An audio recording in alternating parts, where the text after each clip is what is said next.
Ya, jadi teman-teman, di sini aku mau ngerjain nomor 5C soal UTS, PPD 2 angkatan 58 ya, atau tahun 2017-2018.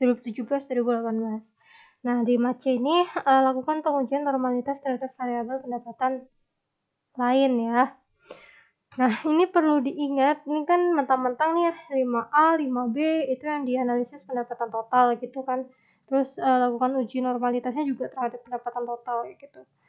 Nah, ini yang perlu diperhatikan. Di sini pendapatan lain itu kalau di soalnya keterangannya itu kan pendapatan lain itu adalah pendapatan yang didapat oleh rumah tangga tani yang berasal dari kegiatan selain kegiatan pertanian kayak gitu kan. Jadi jelas beda dong ya. Nah, ini aku tadi nyoba-nyoba, kita keluarkan aja. Nah, kita langsung buka analyze. Nah, habis itu langsung ke descriptive statistics. Nah, sebelumnya itu kan untuk uji normalitas itu kan ada 2 ya, ada yang secara formal sama yang informal. Nah, kalau yang secara informal itu kita bisa lihat dari kurva-kurva ya, kayak kurva Kiki plot, terus kayak kurva bar chart, terus dari angka skewness sama kurtosis, box plot kayak gitu kan.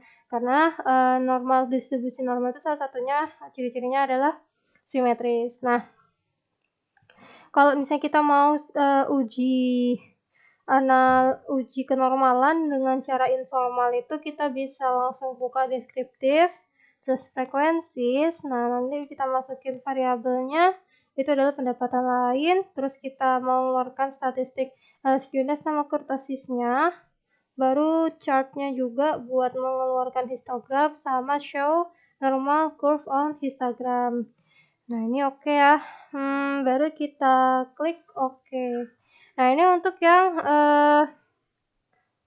yang secara informal kayak gitu ya. Tapi tuh terus bisa juga kita lewat graph, baru kita bikin box plotnya, simple, terus kita pilih ini, terus kita masukkan variabelnya, itu adalah pendapatan lain. Salah ya, kayaknya bukan yang ini, yang grup tadi. Box plot, terus yang summaries of separate variables, baru masukkan variabel pendapatan lain, baru oke. Nah, kayak gini dia box plotnya.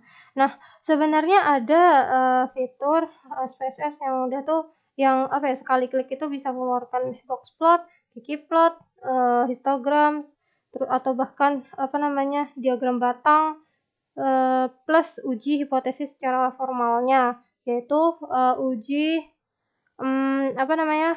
Kolmogorov-Smirnov sama Shapiro-Wilk namanya ya, lupa. Pokoknya itu yang paling lengkap sih. Caranya buka di descriptive statistik, habis itu explore ya. Nah, masukkan variabelnya ke dependent list-nya ya, terus faktor list-nya kita biarkan kosong, kita buka statistiknya, kita pastikan karena ini kita kita mau mengeluarkan uji formalnya juga ya, melalui uji Kolmogorov-Smirnov sama Shapiro-Wilk itu. Tentunya kita harus tentukan juga confidence intervalnya. Nah, baru kita continue, kita masuk lihat plot di sini.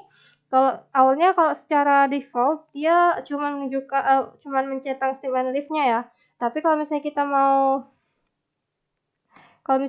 munculkan histogram juga nggak apa-apa. Nah, kalau secara default itu box plotnya itu ada tiga ini ya. Ada 3 ini pilihan, mau nggak usah ditampilkan kah, faktor level together atau dependence together. Maksudnya aku kurang paham ya maksudnya ini kayak mana, tapi secara default kayak gini ya. Nanti coba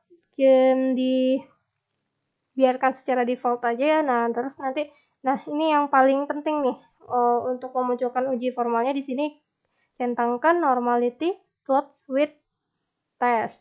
Nah, nanti ya kalau misalkan box plotnya itu yang muncul kok nggak sesuai, maksudnya nggak bagus gitu. Nanti bisa bisa diulangin lagi stepnya terus ganti dependent together kayak gitu. Tapi sebenarnya kalau box plotnya nggak dimasukkan juga nggak apa-apa sih, karena kan kita sudah uji formalnya udah ada, histogram, stem and leaf-nya udah ada kayak gitu ya.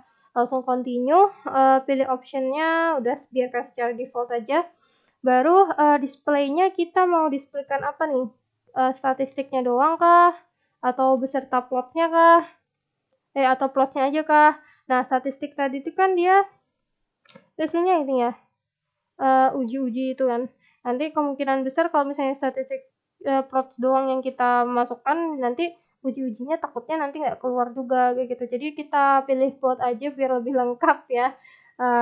Uji kenormalan baik itu secara formal maupun informal gitu ya. Terus kita klik OK. Nah, di sini munculnya kayak gini nih, teman-teman. Ada case summaries-nya, terus deskriptifnya kayak gini ya. Ini yang paling penting nih, skewness kurtosisnya. Oh, ternyata variabel pendapatan lain itu cenderung menceng kanan ya. Terus kurtosisnya juga cenderung runcing.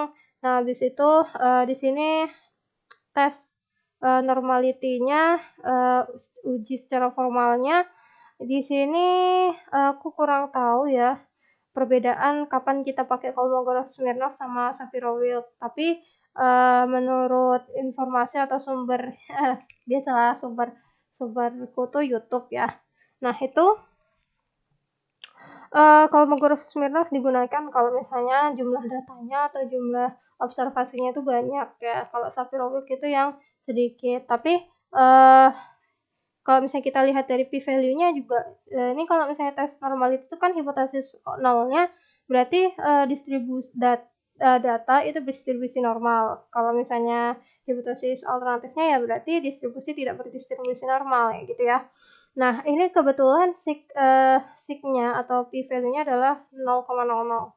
Nah, ini baik itu Kolmogorov-Smirnov maupun Sapir-Whorf itu punya p-value yang sama-sama kurang dari alpha ya. Alfanya kita yang pakai itu 0,05 atau 5%, di mana nilai p-value-nya adalah kurang dari alpha, berarti keputusannya adalah telak Harnell ya. Kalau telak Harnell itu berarti distribusinya, kesimpulannya adalah dengan tingkat signifikansi 5% dapat disimpulkan bahwa belum cukup bukti untuk menyimpulkan distribusi dari data pendapatan lain atau pendapatan yang diterima oleh rumah tangga, rata-rata pendapatan yang diterima oleh rumah tangga pertanian yang berasal dari kegiatan selain kegiatan pertanian itu tidak belum cukup bukti untuk menyebutkan data itu tuh normal. Kepanjangan banget, pokoknya nanti disesuaikan sama kesimpulannya ya.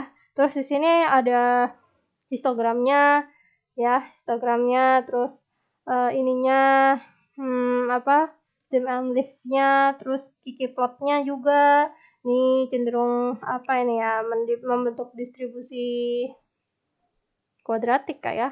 Nggak tahu deh ya, sok tahu aja aku.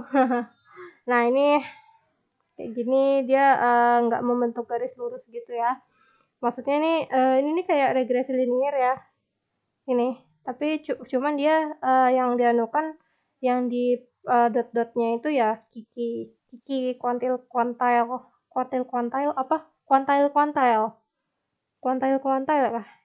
Ya, pokoknya itu ya data-datanya itu ya dalam bentuk kuantil gitulah, pokoknya aku lupa. Lebih tepatnya nggak tahu sih. Tapi aku lupa sih, soalnya kan di adik pernah ya kita belajar ini ya bikinnya ya. Nah, dia di sini kayak gini, anggap aja ini kayak garis regresinya gitu ya. Terus yang ini itu 0, kayak kalau di regresi linear ininya itu kayak garis ini ya, garis menunjukkan garis apa sih namanya, garis regresinya. Terus ini nih plot-plot dari plot-plot observasinya yang menunjukkan jarak plot observasi dengan garis normalnya ya. Ini garis normal. Nah, habis itu dia cenderung kayak gini nih. membentuk kuadratik kayak gini. Nah, berarti dia dan nggak membentuk lurus kayak gitu kan, makanya dia itu nggak berdistribusi tolak Hanol, ya nggak berdistribusi normal lah ya. Nah, terus yang di sini juga kalau dilihat dari box plotnya juga nggak simetris kan ya. Di sini cenderung menceng kanan gitu ya. Oke, semuanya udah mendukung satu sama lain ya, menceng kanan, nggak normal kayak gitu, nggak simetris. Nah, ya, kesimpulannya nanti dibikin sendiri, sesuai dengan kalimat yang yang dibikin masing-masing ya. Susun aja kalimatnya sendiri. Ya, sekian pengerjaan untuk nomor 5C. Ya, semangat UTS.